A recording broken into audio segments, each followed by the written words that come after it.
This is Beyond Busy. I'm Graham Allcott. I'm the author of a number of books, including the global bestseller How to Be a Productivity Ninja, and I'm the founder of Think Productive. We help people to make space for what matters and get more done, and we partner with some of the world's leading companies who share our mission to transform the world of work.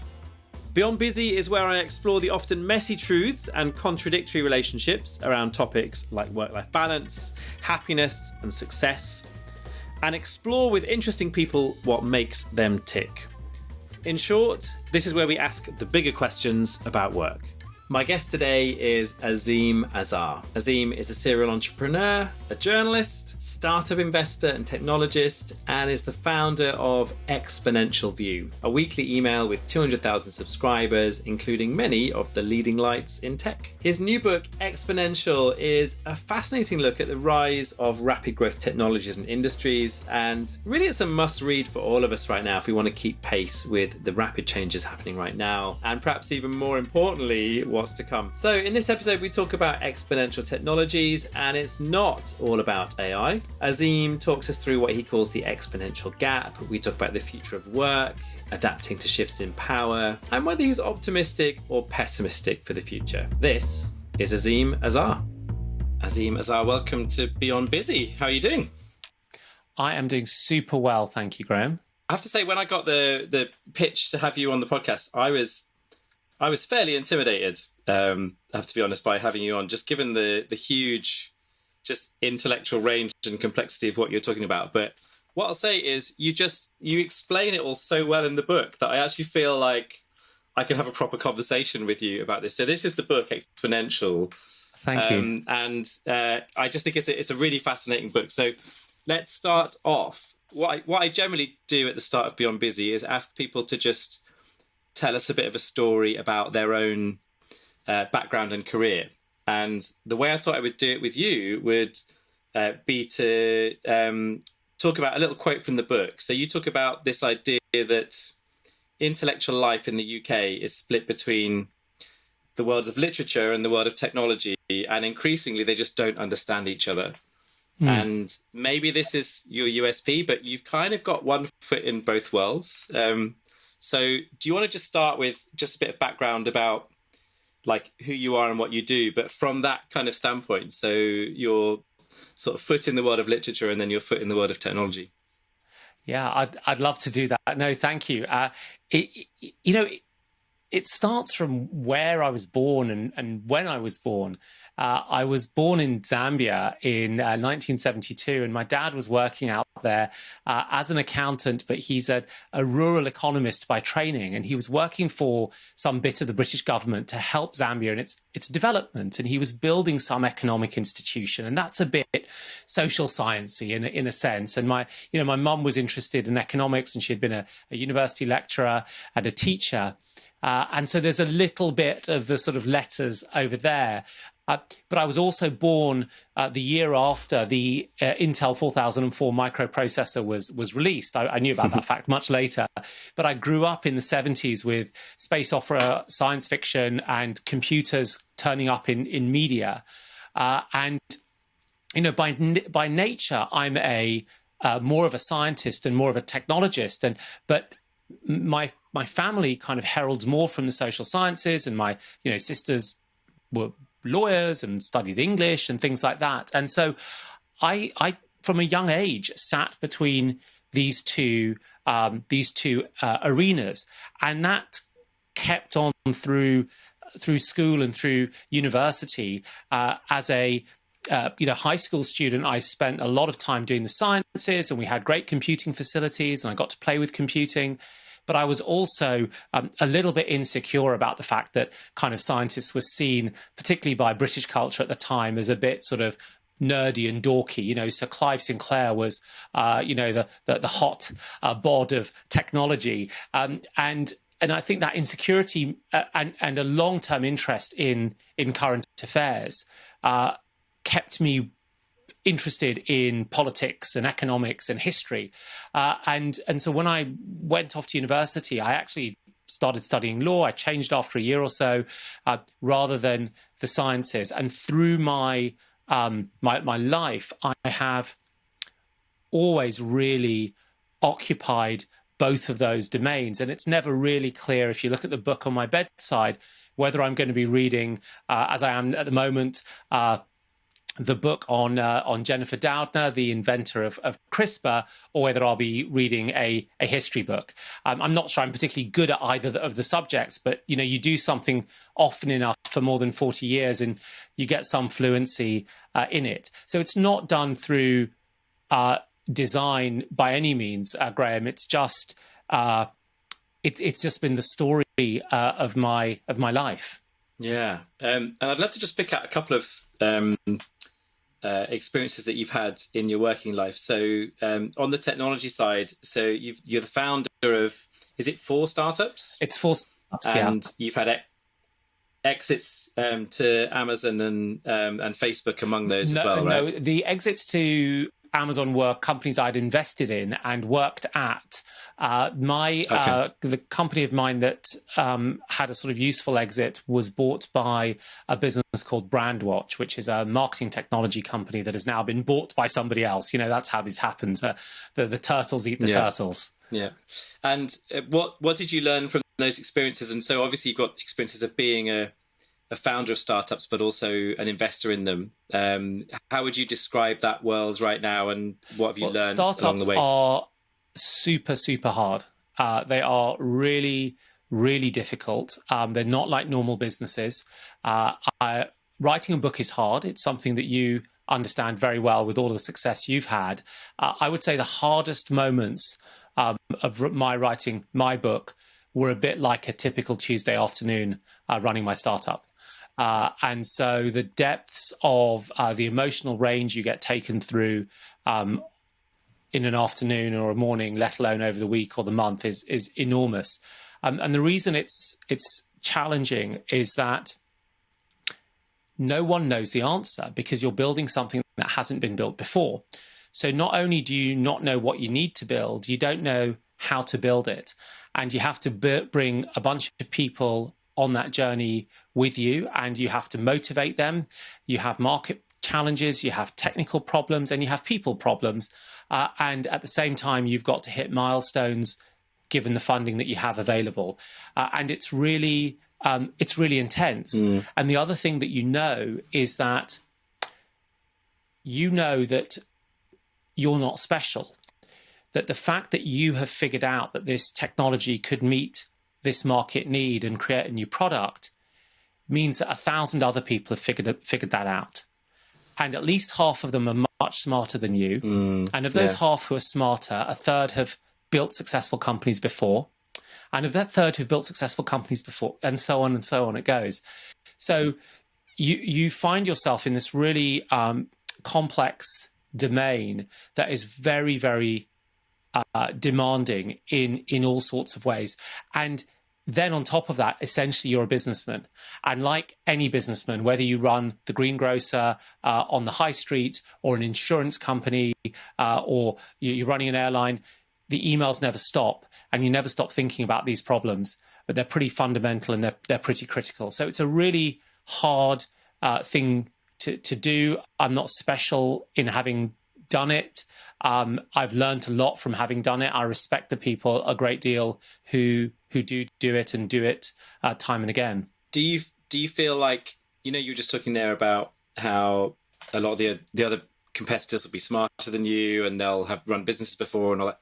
Do you think there's a sense that, do you think generally the cream rises to the top, or do you think there's a lot of luck? How do you describe that sort of landscape in terms of success, and which companies ultimately make it? Well, and which if don't? I knew that secret to the economy, that would in of itself be sort of transformative. No, I mean, I don't really know. I think you identify the many different qualities that founders can have. I was very fortunate to meet some amazing founders over the last 25 years. And I spent 3 years working with some exceptional investors called a venture capital fund called Kindred, who are really people-driven investors. And I learned an awful lot from them. Yeah. And what I noted was that there was no real template or caricature. But there were certain types of things you looked for. You know, you looked for a kind of relentless energy. You looked for a person who was a fountain, not a drain. You looked for somebody who had some stamina. You looked for somebody who was really thinking in tremendous detail about this problem and could articulate it and articulate where it might go. But you also looked for someone who was coachable. And there were many other qualities, and it certainly wasn't a checklist. So I think in general, while there's a lot of luck in startups, the ones that rise to the top are run by people who are very, very capable. That doesn't mean they were going to succeed. And it doesn't mean they were more capable than people whose companies failed. But there's not a lot of luck. I mean, it's not that you just grab some random off the street and, you know, there's a chance they'll create a successful business. That won't happen. Yeah, interesting. So let's just, before we get off this whole topic of the intellectual split between literature and technology.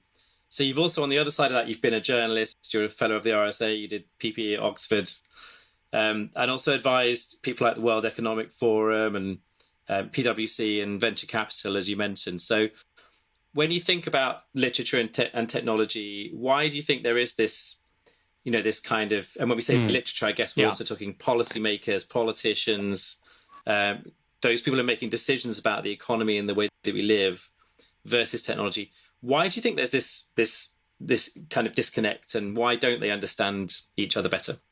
It's a really great question. I mean, the analysis first comes from C.P. Snow, who was somebody who sat across both those areas from a lecture he gave 60 years or so ago, maybe even in 70 now.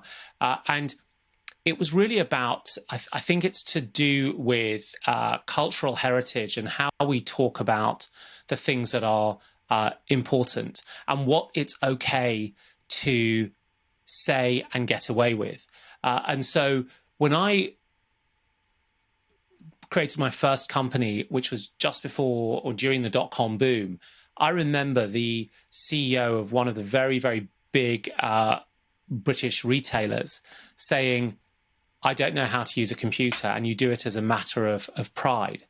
And I'm not an expert in here, but this is just my sort of anecdotal view, which is that in the UK, for some reason, for a long time, we dumbed down science and technology despite these incredible research universities, and we played up the sort of political game and the policy game, and we played down enterprise as well in our media, in our reporting, in the kind of heroes that we created, and we caricatured people as boffins and weirdos, frankly, and so that then I think gets reflected in kind of cultural norms. It gets structured in schools and in universities, and so the cycle continues. So I think what we've done recently, which is to argue in the UK for much, much more STEM, science, technology, economics, and mathematics, is kind of helpful from an industrial standpoint, right? We're trying to get people who have these very applicable skills, more of them, but it actually doesn't tackle the more holistic interdisciplinary thinking that I think people need to have, which is they need to have an appreciation of history and of ethics and of politics and how politics reflects in the world, and they need to understand the nature of art and how art turns a mirror on us and can be very, very insightful and just frankly just enjoyable, alongside having functional competencies in the domains of science and technology and maths. And one of the things that's come out of COVID is that we all now have a much better understanding of DNA, RNA, and immune systems than we did going in.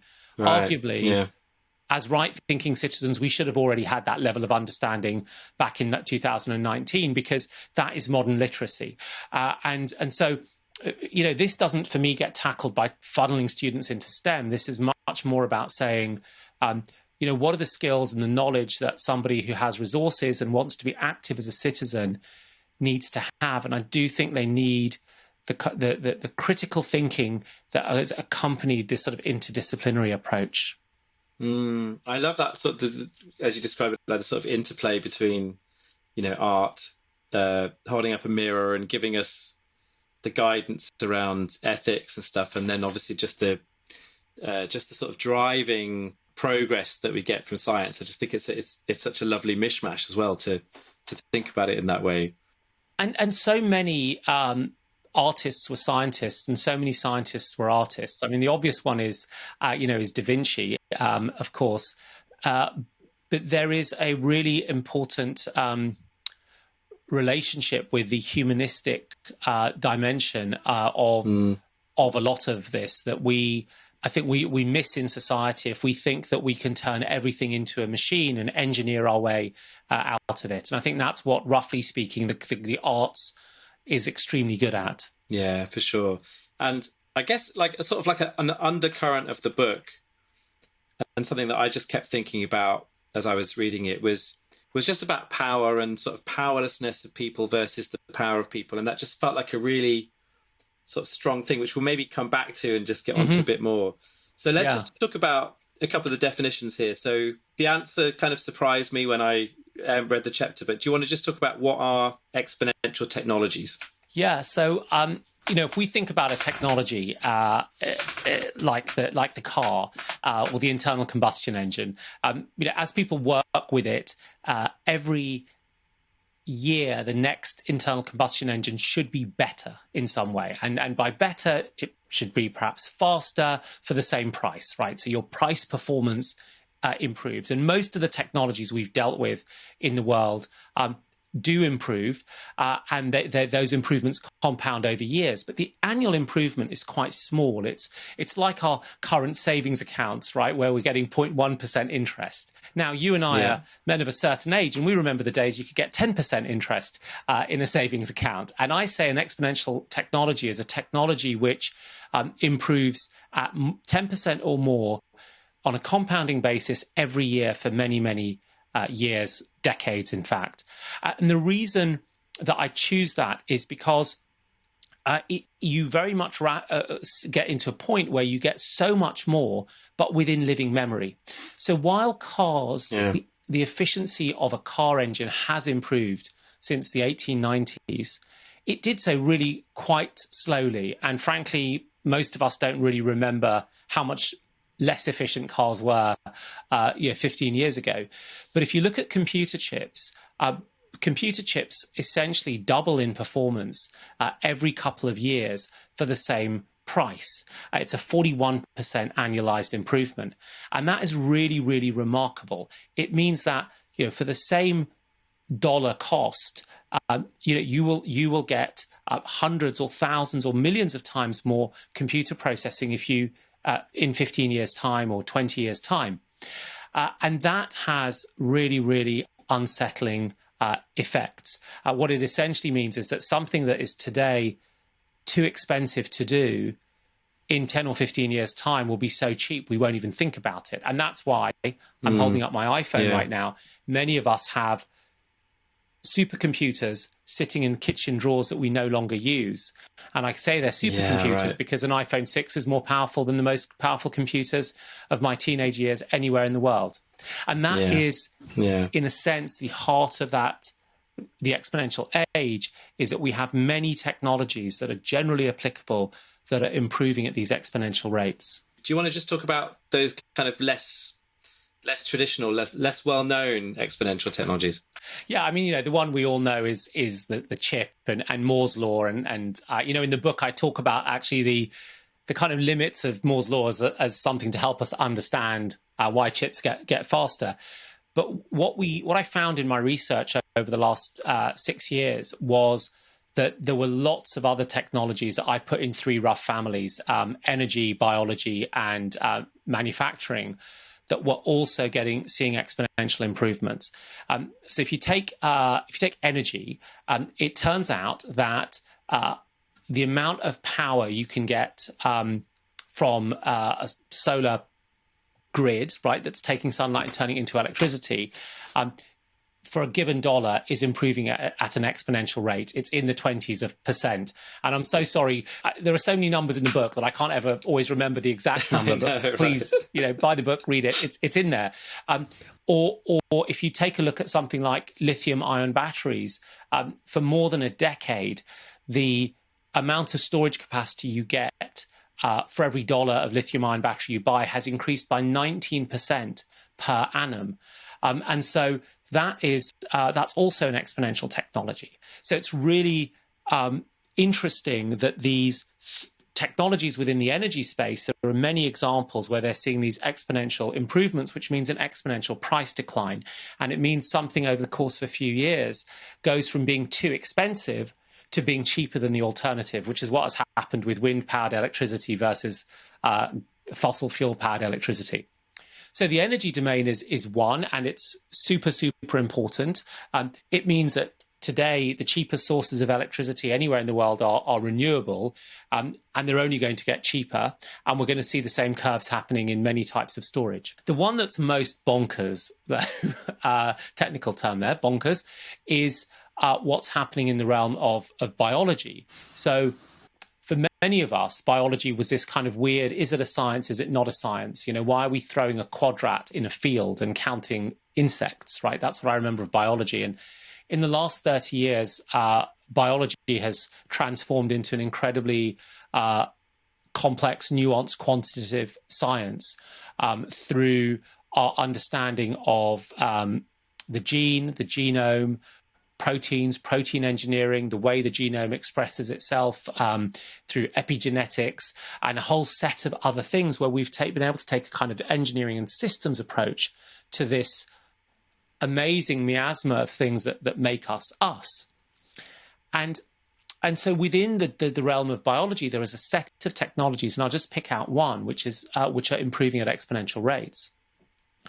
So the first complete human genome sequence was delivered sort of in June 2000. It had taken about 10 months to come together. And this first draft of our genetic script had cost about $300 million. And it needed some additional refinement and a bit of polishing for another $150 million.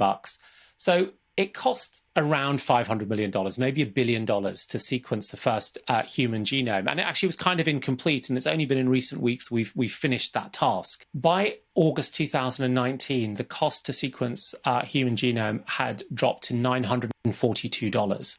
So that was an enormous improvement, more than 100,000-fold improvement in 18 years.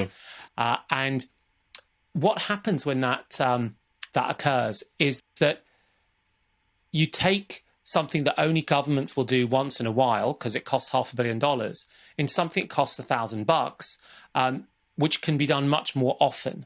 And it's still getting cheaper. We've seen some people claim $100 to sequence a human genome in 2020, 2021. And that price will drive further and further down towards $1 or less. We only need our genome sequenced once anyway. So at some point, it'll just be obvious to sequence everyone's genomes for whatever use we choose to put to it. And what's interesting about why that happened, why that price decline happened, partly it was related to a number of different exponential technologies in computing. So reading the human genome takes a lot of storage, and storage was an exponential technology. Processing it takes a lot of... Because it's just like billions of numbers, it's right? billions of numbers, yeah. You start thinking about billions of letters, right? A, T, Gs and Cs. that you need to store that. Yeah. Gattaca, if you remember the film. So it's a lot of storage and it's a lot of processing. But we also got really, really good at producing the chemicals, and those got better. And the combination of all of that is what allowed the price to decline 100,000 times, and why it will decline another few hundred times over the coming years. And that's really remarkable, because you'd never think that something as complex and wet and messy as the genome could lend itself to an exponential technology. Okay, so I'm going to interrupt the podcast, which you know I don't do very often, and that must mean I've got something very important to share with you. So what I want to share is I've got these two really big events coming up, and I would love you to join me. The first is the Graham Allcott Productivity Masterclass. It's a face-to-face, in real life event, and it's always typically a small group, so no more than about 30 people. And we're in Islington, at Lift in Islington. It's on Friday, October the 15th. And we'll be walking through all the stuff from my book, How to Be a Productivity Ninja. My best-selling book, over 100,000 copies sold. We've been in some of the biggest companies in the world, from Google to Barclays to British Airways to Disney. We've been all over the place. And we are bringing this stuff to you. So if you want to come and get involved, it's Friday the 15th of October, 2021. Lift in Islington, and it's one day with me, basically walking you through all those different key habits of productivity. We talk about capturing information, how to organize stuff, doing weekly reviews, how to get over procrastination, email overload. It's all there during the day. So if that sounds of interest, if you're a fan of my stuff and you want to, really go deep in terms of implementing a lot of this stuff for yourself, perhaps you've read Productivity Ninja but just never really got around to it, and you just want a day with me to really start to make some of those things stick, or you've got particular questions, then the Graham Allcott Productivity Masterclass is probably for you. And there's also still some early bird tickets. There's also discount tickets if you work in the NHS, if you work for a charity, or if you're on your own dollar, basically, as a freelancer. So that's all done on an honesty basis. So just basically book whichever ticket applies to you. And if you go to grahamallcott.com and then click the little button at the top for masterclasses, you'll find all the details and be able to book your place on that one. And then if you can't join us in London, then we're doing an online thing, which again, I do this once a year. It's called 6 Weeks to Ninja. And this year it starts on Thursday, the 4th of November, 2021. It's a couple of hours on a Thursday evening. And the idea is that we again run through all the same kind of stuff, but over 6 weeks. Nice WhatsApp group going on to keep everybody accountable as well. And, really it's a chance to go through it at quite a relaxed pace. I sort of put everyone through their paces in terms of what we do during the 2 hours, but doing it over 6 weeks, I think, is a really nice, sustainable way to make a lot of these new habits stick. So again, that's Thursday, the 4th of November, 2021. It's online, so you can be anywhere in the world. It's 7:15 until 9:15 UK time. So we've had, in the past, we've had people from Canada and the States and all kinds of places, mainland Europe kind of joining as well. So 6 Weeks to Ninja, Thursday, the 4th of November, 2021. And through to Thursday, the 9th of December, 2021. So if you want to get involved in those, grahamallcott.com, and then at the top of the site, you'll see the page for masterclasses, and we'll also put all the details for that in the show notes as well. So if you're interested in that, have a look in the show notes, click the links through there, and go and get your tickets. I'm looking forward to seeing you. Yeah, and that's the other thing you say in the book is just this idea of, as they all combine, then it's all kind of helping each other to get cheaper and easier. Just one other thing on the Human Genome thing. So I know a little bit about this because my son has a very rare genetic disorder. He's the only person in the world with a particular mosaicism on chromosome 6. Oh, wow. So on and so forth. So it's kind of helpful for me to know that, because we can use that information to compare that to similar cases and stuff like that. But presumably there's like hundreds of applications and endless applications of the human genome that we don't know about, or things that are happening now that are, sort of on the cutting edge. So where do you see that, like, when it gets so cheap, and assuming what happens with that is, like you say, governments are not the only ones playing around with this stuff. Anyone with a startup can almost do that from their phone and carry on with it. So, like, what are some of the things that might start to happen with that as you understand that technology? I think that science fiction has given us some ideas of where this might all go. I mean, therapeutic, good and bad, right? Yeah, exactly. Therapeutics is an obvious one. Personal therapeutics for initially the very difficult and complicated diseases, and gene therapies are complicated, expensive, but increasingly effective. And in fact, there's been a genetically modified sort of CRISPR-based therapy that has reversed a particular type of blindness, for example. So there's, once you move down from therapies for difficult and life-altering conditions, and they get cheaper, you start to apply them to other types of issues that people might have, and you might start to apply them to as one input into people's diets, for example. But you need to look at other things for diet. But I think where it starts to become a little bit nerve-wracking is when we look at the issues of genetic selection. So using low-cost genome screens to look at very, very early 6 to 16 cell embryos and figure out which ones are healthier, and deciding which ones to implant. And there's a number of companies that use this technique. It looks for something called a SNP, an SNP in the chromosomes, and you can correlate that with the likelihood of things like extreme dwarfism or aneuploidy or other types of Down syndrome things. But also some of these companies claim with the likelihood that you have someone who's tall or who's got a really high IQ. And right now, that technology is mostly used at the tail end of IVF, when through the IVF process you end up with 4 or 5 viable embryos. You're only going to implant one, and you might run a screen like this to take out the worst any of the embryos that have really, really severe life-threatening illnesses attached to them. So you implant a healthy one. But of course, parents will say, well, is one of those 2 healthy ones got higher IQ potential? And that's where you get onto the slippery slope. And then, of course, you get to kind of modification, right? So where one Chinese scientist, Dr. He, breached a bunch of protocols, and he applied this CRISPR gene editing technique to some twins to knock out a particular gene and make them resilient to a particular disease. And he was the first to do it, and others will do that.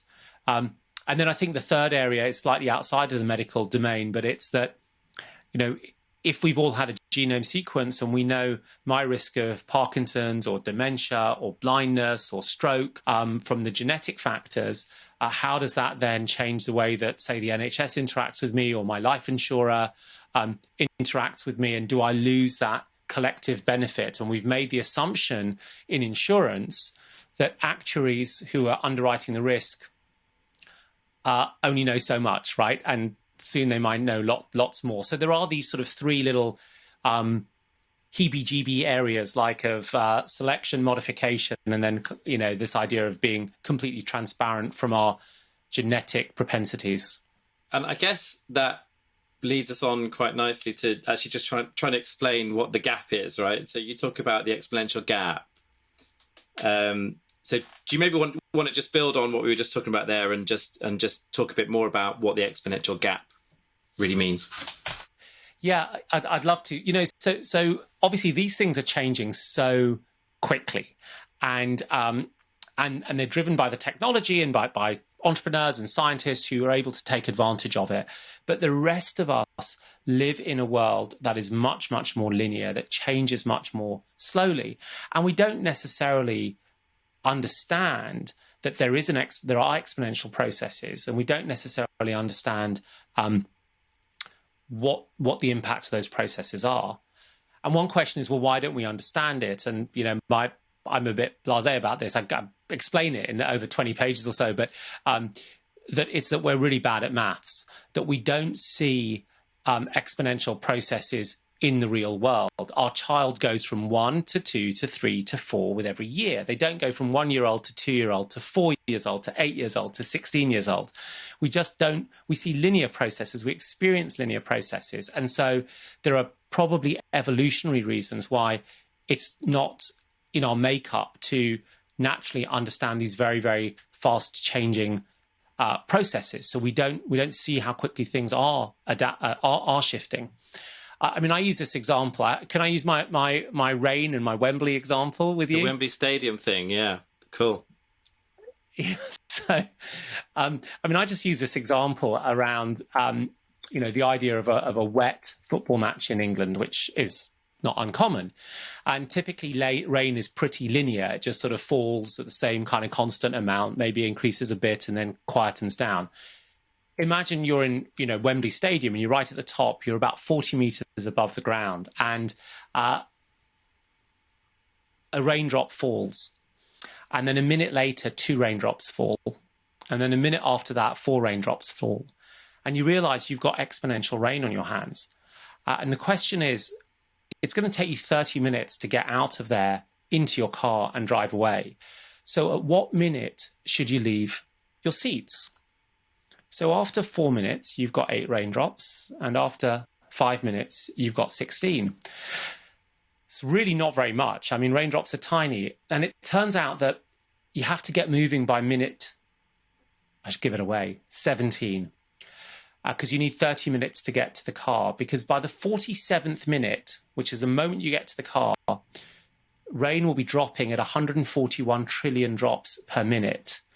And that will weigh 600 million litres of water, will weigh a lot, 600 million kilograms in practice. By the 50th minute, 5 billion tons of water will fall from the sky. And so if you're going to have exponential rain forecast, it's best to stay at home. Umbrellas are not going to help you. Watch the flattening on TV. And the thing is that we can come up with these sort of ideas, right? And there's this one about the grains of rice on the chessboard that has been around for thousands of years. But we're actually living at a time where these changes are happening very, very rapidly. And they're happening at the core technologies, then they're happening at the products and the services. And so during the course of writing my book, TikTok went from being nothing to being the biggest app in the world.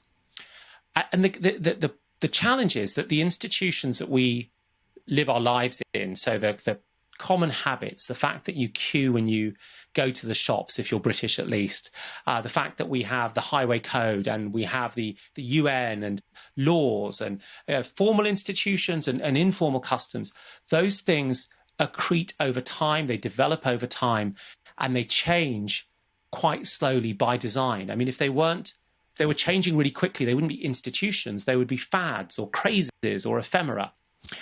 But we live our lives regulated by those institutions.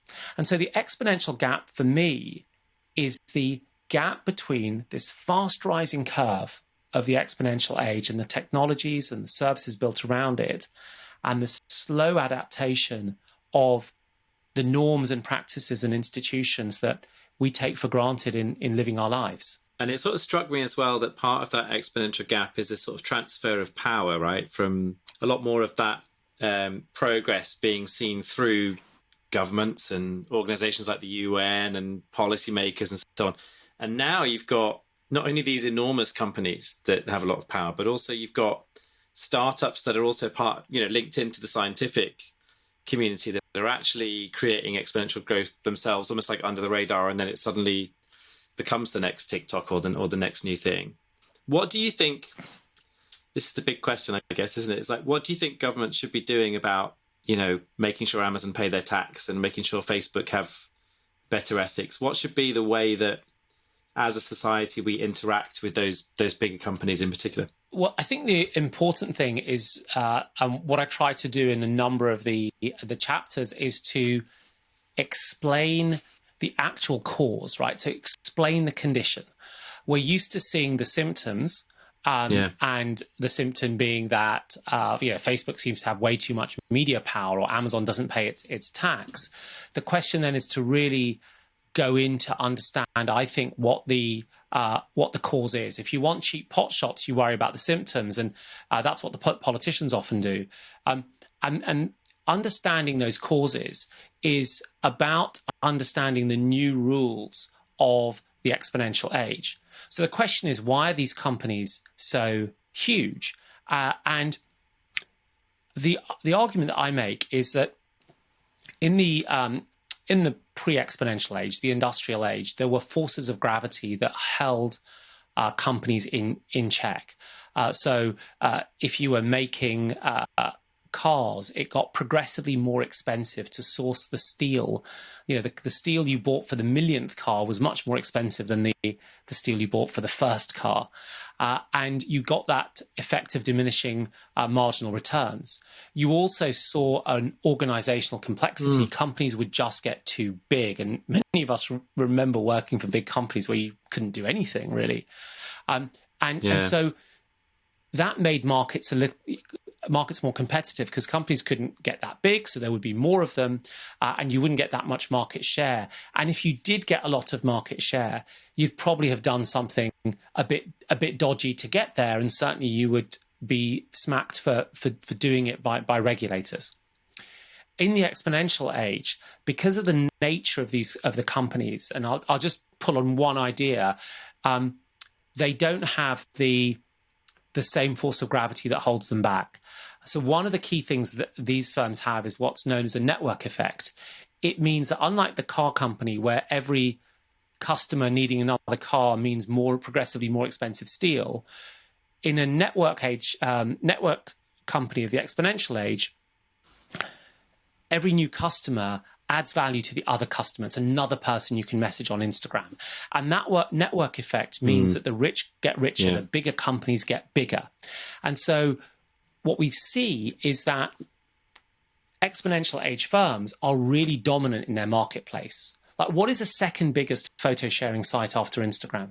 Is it still Flickr? I don't know. What is the second biggest? Is it dead? I don't know either. Is Flickr still alive? What is the second biggest? No. I mean, nobody, like, why would you be on there, right? Because no one else is. So network effects is one of the dynamics that I talk about. And so the underlying thing to understand is that in the industrial age, companies had limits that the economists had studied for a long time, and that would limit their size in particular ways. And we built rules around how companies are controlled, Companies Act, Competition Act, a bunch of other things in the UK that were based on that assumption. In the exponential age, they operate very, very differently. And so because they operate differently, you need to establish new rules. You don't need seatbelt laws in a world without cars, right? In the 1750s, when you get cars, you need to have seatbelt laws. So I think you have to understand the underlying processes, and then you start to say, well, really, what are the issues? And that's a kind of a deeper question in terms of what interventions are needed and why are they needed. So, just kind of pulling all that together, what are you optimistic or are you pessimistic around the future of work and whether all this labour-saving technology is going to be good for us or bad for us?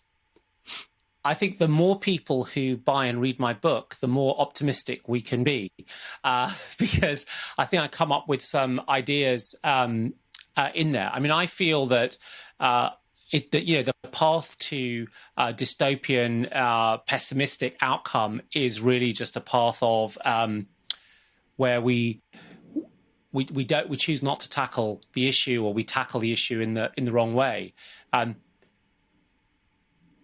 What we have seen traditionally with technologies is that they do create a small number of very, very high value jobs. And it was true for Henry Ford, where the engineers were very highly skilled and worked, were well paid, but the factory operators were almost driven to lunacy with just screwing the same nut onto the same bolt day in, hour in, after hour.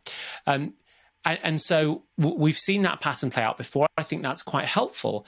I think the second thing that is worth noting is that this idea of the quality of job is also a relative thing. It's relative in your geography, your economy. A gig job may look really informal and precarious in the UK. It might look much more formal and much more reliable in a market like Nigeria or India. Yeah. And so the other thing, final thing is how in a kind of historical context, good or bad, will any of these jobs be? So I think there will be a real risk that we will establish incredibly well-paid elite. We already have that, who work in the sort of complex end of building these products and services, and a very large pool of people who have quite comparatively terrible jobs. So in Facebook, for example, where the average compensation is above $200,000 a year, unless you're a content moderator and you're looking at all of the kind of hideous stuff on Facebook, where you get paid less than 30 grand. And so you start to see it. And then the question is, well, how do you tackle it? And how do you tackle it without hurting the dynamism of your economy? And we've been so scared about hurting our dynamic creatives, right, since Margaret Thatcher came around, that we haven't asked the simple things like, should we just raise taxes? Should we increase worker rights? Should we allow workers to act collectively so they can bargain and get better pay and conditions? And historically, that's been the only way that workers have improved their pay and conditions. Should we ask companies to be transparent about how much people are paid up and down the organization, in the same way we ask them to be transparent about gender disparity, we ask them to be transparent about aspects of their governance? And would that also help us narrow any of these sort of strains and concerns? So I think that there are specific things that you can do to manage this. Where we've got to has been that this move towards platform work and also 0 hours contracts, which existed in the UK before, has really just been a very avaricious slide down a sort of really, really excessive capitalism. And actually we can come in, and there are some old things and there are some new things that we need to do to tackle that. And I don't think that cost comes at the cost to any dynamism in the economy, but it comes to with the benefit of much improved life chances and quality of life for lots of people. I'm just curious, so I'm going to ask, is there one pet policy like that you would just really love to see happening tomorrow? Is there one thing that you're really sort of passionately behind? Well, within labour markets and employment, pardon me, there are actually two, if I can bundle them together.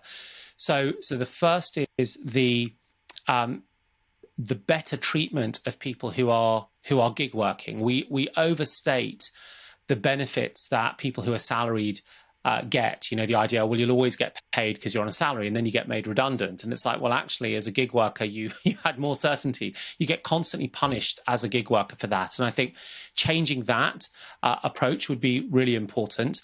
And then I think the second thing is establishing a welfare system that recognizes that at moments of very, very rapid change, employers are going to end up firing people, and workers are going to need to retrain. And so the Danes have this system called flex security, where an employer can get rid of you, but you get paid 80% of your salary, provided you're kind of continuing to participate as a useful citizen by looking for work and by training. And what you then start to do is you also then go in and start to eliminate the stigma of the job loss, and also eliminate that awful language of scroungers and the idle and the so on that has kind of infused a lot of the way that we've talked about workers for the last 40 years.